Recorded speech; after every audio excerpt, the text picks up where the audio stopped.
여러분 안녕하십니까? 5박 4일 공연예술 이야기 116회를 시작하도록 하겠습니다. 5박 4일 공연예술 이야기는 어떤 커리큘럼을 가지고서 진행되는 것이 아니라 그때그때 저희 관심사나 즉흥적으로 생각나는 화제들을 제가 언급하고 있는 것이기 때문에 아무래도 화제들의 연관성이나 난이도가 들쭉날쭉할 수밖에 없습니다. 저 스스로가 평소에도 웃긴 사람이 아니기 때문에 저희 이야기를 녹음하면서 내용이 아주 재미있을 수는 없고요. 제가 여러분들께 소개시켜드리는 자료들의 내용도 개인에 따라서는 아주 재미있게 느끼거나 재미가 없을 수도 있겠습니다. 재미를 느끼시는 분들은 재미있는 그대로 즐겨주시고 재미를 못 느끼신 분들은 이 정도의 자료면 공연예술과 관련하여 학부 수업 수준 정도나 그 이상의 수준, 대학원에까지 약간 발을 들여놓는 수준의 자료이겠구나라고 생각을 하시면서 긍정적으로 접근해 주시면 고맙겠습니다. 지난번들에는 계속 안종화가 신극사 이야기를 우리가 이야기하고 있었습니다.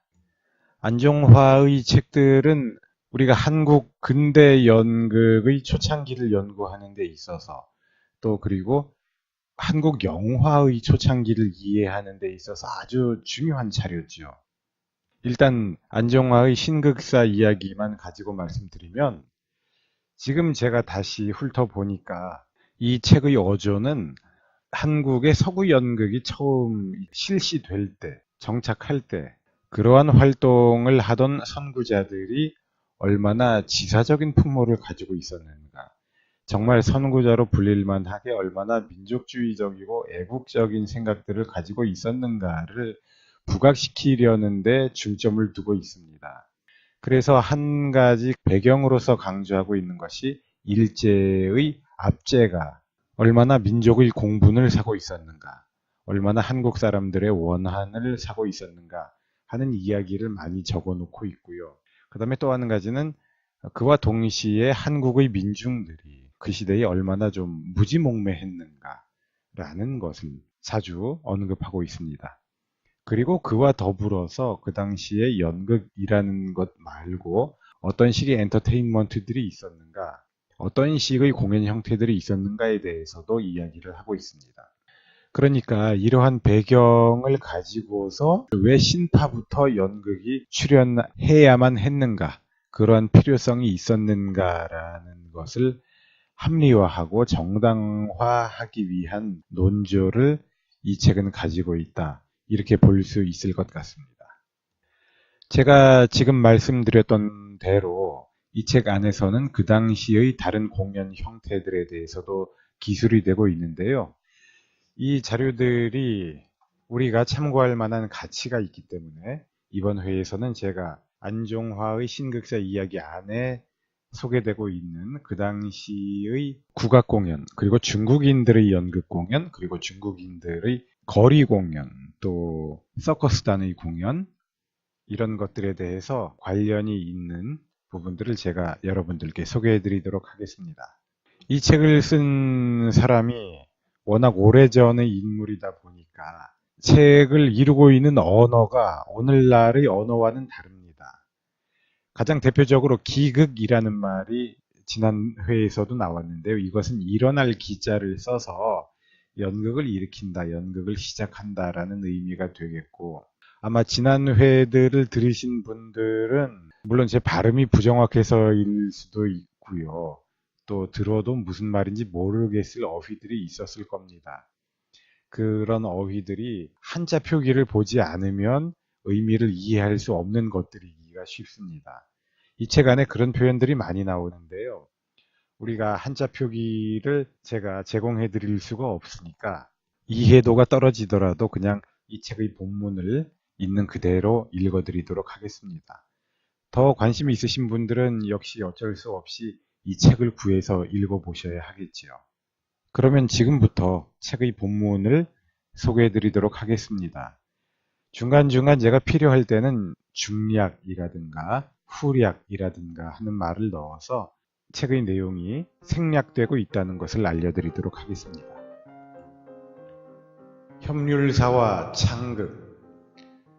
당시는 원각사 이후로 연흥사, 장안사, 단성사를 위시해서 핵물이라고는 유일한 협률사 창극뿐이었다. 그러므로 해서 한 달 동안 개장한 날짜보다 휴관한 날짜가 더 많았다. 그러면 당시 이 협률사란 어떠한가? 첫째, 이 협률사 안에는 국창들이 모여 중심이 되었다. 그래서 공연할 적에는 일반에게 명창대회로 알려졌던 것이다. 이 명창들이란 당시 대선배인 박기홍을 위시해서 김창환, 이동백, 김창룡 등의 저명했던 국창들이다.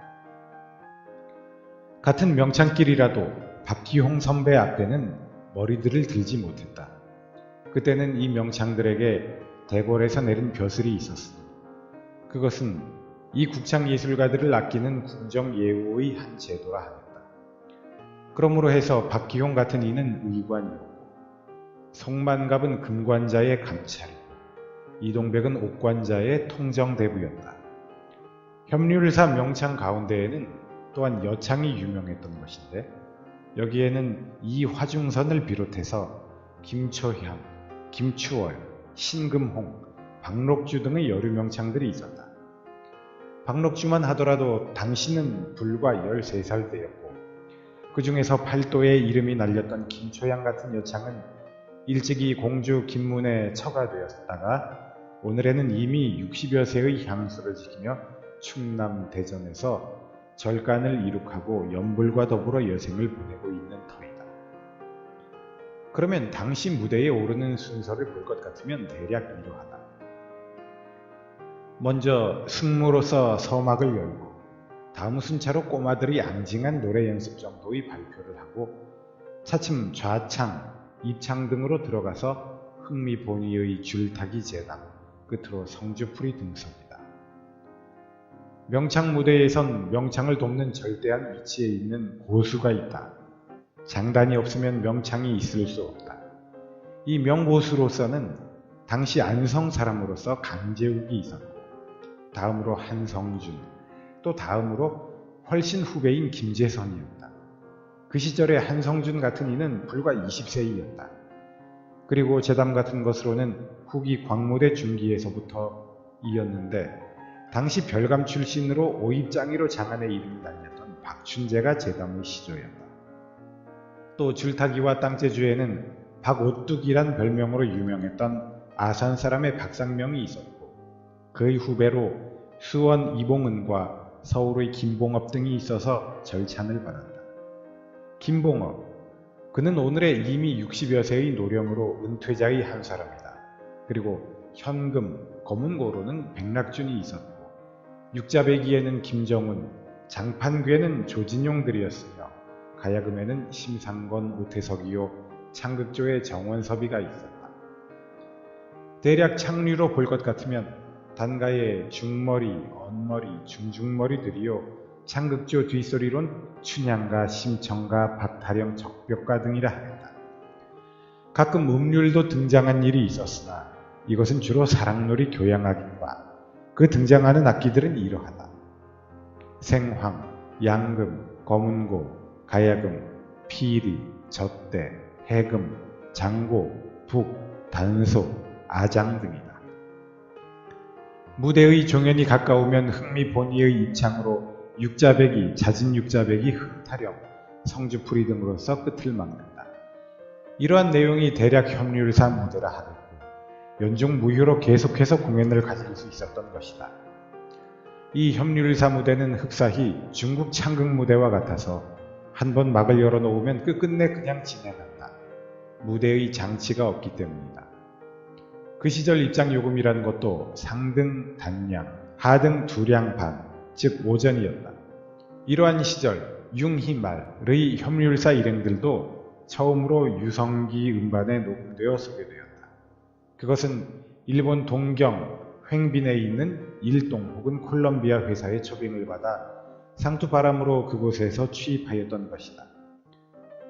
당시 이 협률사를 조종하는 집단이 있었으니 이것이 배우조합이었고, 조합장에는 광무대 관주를 겸한 박승필이었다. 후일에 이 조합의 인계는 강경수가 맡았었다. 여기에 말한 협률사 국장들이란 우리 국악사에 빼놓을 수 없을 만큼 거장들의 존재인 것만은 사실이다. 혁신단 발족 직전 전략 성구는 치경과 회석할 하루 전날 창렬, 순한, 운서를 데리고 초전골 중국인 극장으로 창시를 보러 갔다. 이 극장이란 정면만 회색 벽돌이요 내부는 목재로서 한 40평가량의 자그마한 창고 속 같은 극장이다.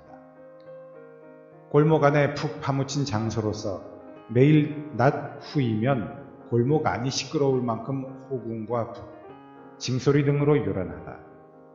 이 중국 창극관은 어느 때 세워진 건지 필자 조사할 길이 없어 미상함이 유감이다. 초전골은 수표교에 인접한 곳이고 수표교를 건너면 이궁한 중국인 거류가가 된다. 한성 안에 있는 중국인들이 북경서 몇 사람 창인을 초청하여 재경 화교들과 합류시켜 조직된 창극으로서 그들의 유일한 오락장이었다. 내용은 삼국지연의 일판이었고 관객이라야 한 100여 명 내외이었다. 장내는 물수건과 차물과 호박 접시들의 난무다. 이것은 특이한 풍경이었다. 무대란 정면 중앙에 흡사 복싱의 링크와 같이 네모 반듯하게 6간 넓이의 마루이었다. 좌우 모서리에 난간이 막도 아무것도 없이 등장자들이 들락날락하며 창 연기를 한다. 성구 일행은 비록 말을 통치 못해 들을 줄 몰랐지만 대략 유, 관, 장, 3인의 도원 결의의 장면쯤은 짐작해 알았다. 성구는 가끔 틈만 있으면 이 창시극장을 보러 오는 것이었다. 그런 까닭이 있었는지는 몰라도 후일 그가 혁신단 무대에서 삼국지 1판을 계획해 본 적도 있었다. 이 무렵에는 비단 중국인 창극뿐만이 아니라 또 거리에서도 수시로 고개와 요술을 행하는 중국인 집시 일단이 돌아다녔다. 이것은 거리의 골목마다 넓은 터전만 있고 보면 자리를 잡고 보이는 풍경들이다. 곰과 원숭이까지도 이끌고 다녔고 일원이라야 4, 5명이다.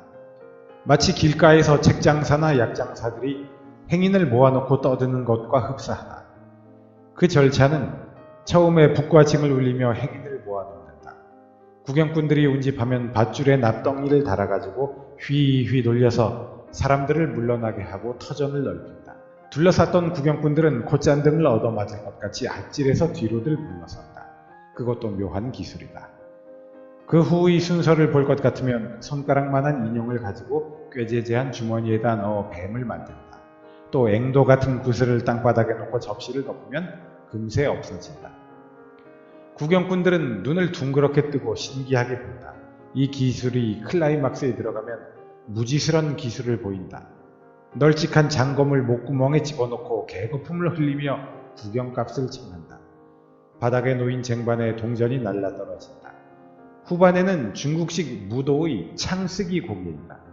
창대를 높이 올려서 등으로 팔로 목덜미로 받아올리며 공중에 높이 올려서 코끝에 닿을 듯 아슬아슬할 순간에 손으로 찬다. 환성과 박수갈채다. 여기까진 좋았으나 최종으로 어린아이를 발가벗겨 땅에 눕히고 번쩍하는 칼날로 배를 찌르면 푹 들어가며 선혈이 흐른다.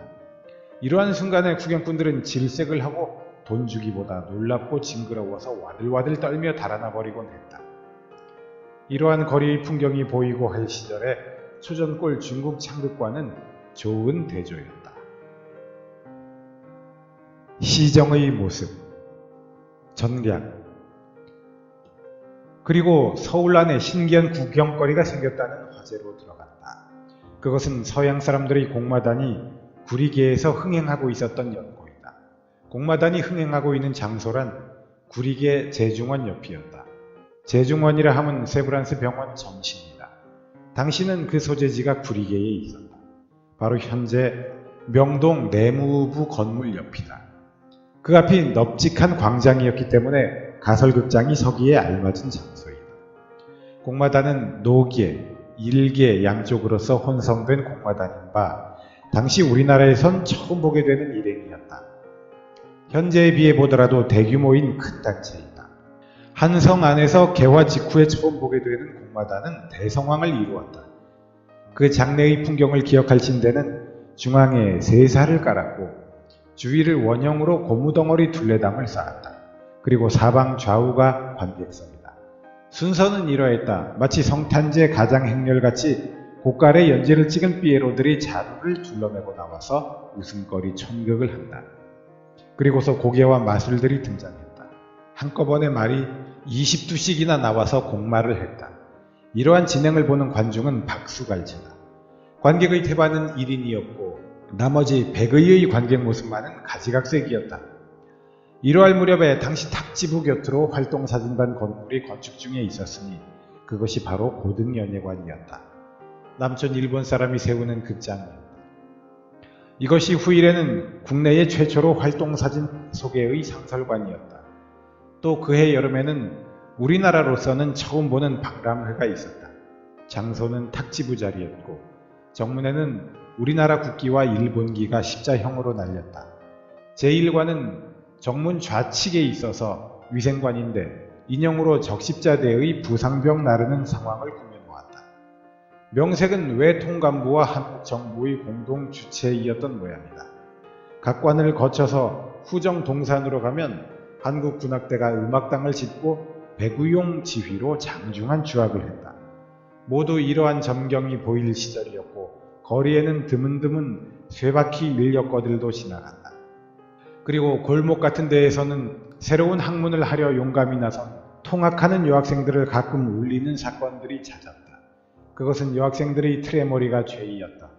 외식 방석머리, 희사시가미로 책보를 받쳐들고 지나가든지 하면은 글방에서 뛰어나온 떡거머리 총각 녀석들이 쫓아다니며 껄껄대고 돌을 던지고 하는 까닭이었다. 이러한 난도 교군을 타고 다니는 여학생만이 모면한다. 이러했던 가지가지의 꼴을 가끔 거리에서 바라보는 성부는 이 민도의 얕음을 탄식했고 항상 마음이 서글펐다.